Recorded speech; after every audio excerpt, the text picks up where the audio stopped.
My passion for Detroit has never changed. As a person that was born and raised here, a graduate of Cass Tech, Detroit Public Schools, I felt that it was part of my duty, and I think that duty was encouraged by the Jesuit belief here, to give service to your community.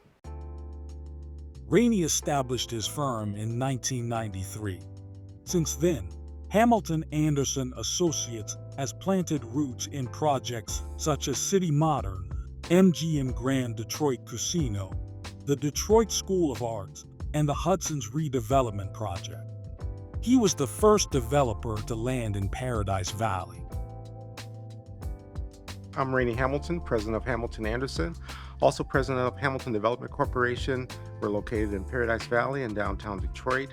I oversee about 25 architects, and our practice has worked on projects throughout the downtown region and all over the city of Detroit. Paradise Valley is a conclave of properties that surround a wonderful urban park called Harmony Park. Now it's called Paradise Valley. Actually, the proper name is Beatrice Buck Park. Several of us, Black developers and allied developers, pursued the purchase of these properties from the city of Detroit about 7 or 8 years ago, and put in our bids and our proposals to actually acquire these properties and to bring them back to life, with the notion that we would focus on the history of Paradise Valley, historically Black area of Detroit where businesses thrived, lots of entertainment and restaurants and nightclubs prospered. People are under the assumption that all that is happening here in Paradise Valley is hospitality or retail driven, when in fact we have some very dynamic African-American owned businesses headquartered here. Hamilton Anderson, who was in this space for 25 or 26 years paying rent before Rainey bought the building, is one of the most storied Black architectural design firms in the city. My company, we started in my home 31 years ago. It's hard to bring employees into your home and you want to take a day off. So we look for office space, and actually the building that I had worked in for 20 years with another firm actually showed the best and had the best rental offer. So we moved our practice into the Randolph Center building, and we've been here for 31 years. The Real Times Media office was in the Beale building. We also had an office here on Ledyard. And so we had been looking for a way to kind of bring our staffs together and to build a more contemporary environment. And George Jackson, the CEO of the Detroit Economic Growth Corporation at the time, was in the process of helping us find a new location. And he, quite frankly, recommended the building that we are in today, 1452 Randolph. We started looking at entrepreneurs. If they were already in the district, we started with them, like a Rainey Hamilton. And we said initially, to make this go faster, because if we said, let's go straight to ownership, most of them would have had trouble getting finances, number of issues, it would have moved too slow. So we said, we'll start with giving them leases. And that way, it was minimal capital investment as compared to trying to go to the bank, which is a problem at the time in Detroit, bank financing, a historic problem in a lot of Black communities, but definitely in the city of Detroit. I think one of the most effective things we did was we first spent time with stakeholders that had an interest, a real genuine interest in seeing this come back to life. I remember having conversations with Rainey Hamilton, who had been here and kind of witnessed this kind of transformative way in which Paradise Valley was at some real low points, and now wanted to be a part of designing what it can be in its future. So his architectural firm is here. The challenge is balancing how much you're going to put into the renovation. In Detroit, our rents are such that we can only afford to do so much. If you listen closely, you'll hear the steam radiator behind me hissing.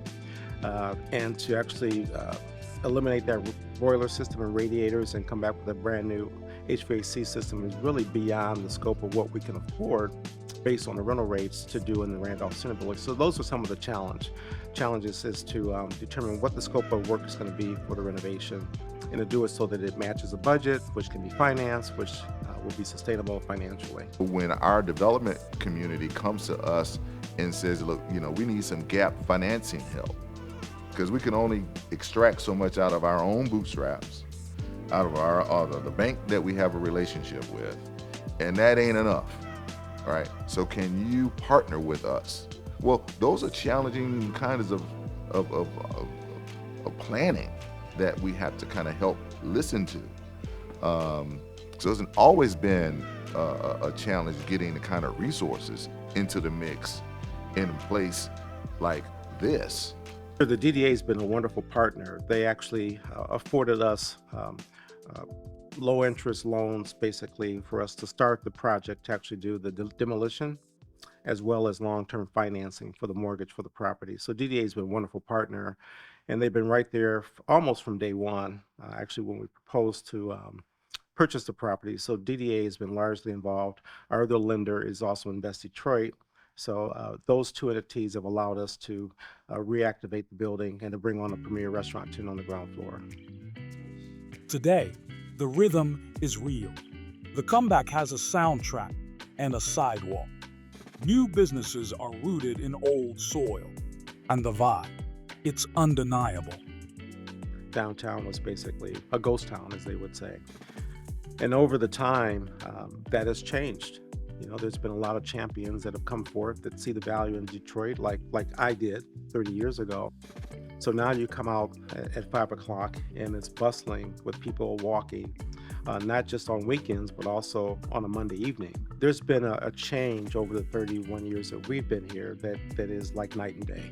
New businesses are rooted in old soil. So when we can go to the areas that are the most happening areas of the city of Detroit, Midtown, Downtown, Corktown, Avenue of Fashion, we can go to those areas and see Black-owned businesses. It's powerful. It has a powerful effect on the majority of the residents of the city of Detroit who are African American, and it helps us think back to a period of time when African Americans had their own business district in the city of Detroit. It was created out of segregation, but what it did is it opened up the city of Detroit for people of all races. And so when we see Black business downtown, restaurants we can go to downtown, that gives that level of strength and power that we had during this period of Paradise Valley and Black Bottom. And it also helps to remind us that Detroit is a predominantly African American city, so we should be in every part of the city of Detroit. Detroit's a good investment, which is why I'm still living in the city. My business is headquartered here, and obviously I purchased the Randolph Center building. So largely putting my money where my mouth is and showing how it can be done. Rainey's work reminds us that design can be an act of remembrance and resistance. This is what a comeback looks like when it's built from within. It's been a challenge to make sure that the youth are exposed to the profession of architecture. That the numbers tell the story that less than 2% of the nation's architects are African American.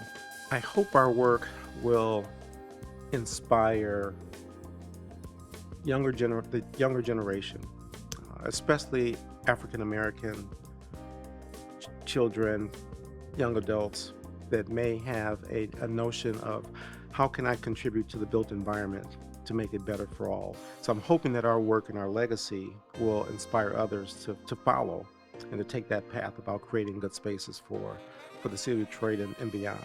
So it's very important that we showcase what's been done here in Paradise Valley to show people that it can be done if you stick to it against all odds, all obstacles, some of those sleepless nights when you're wondering if you're doing the right thing.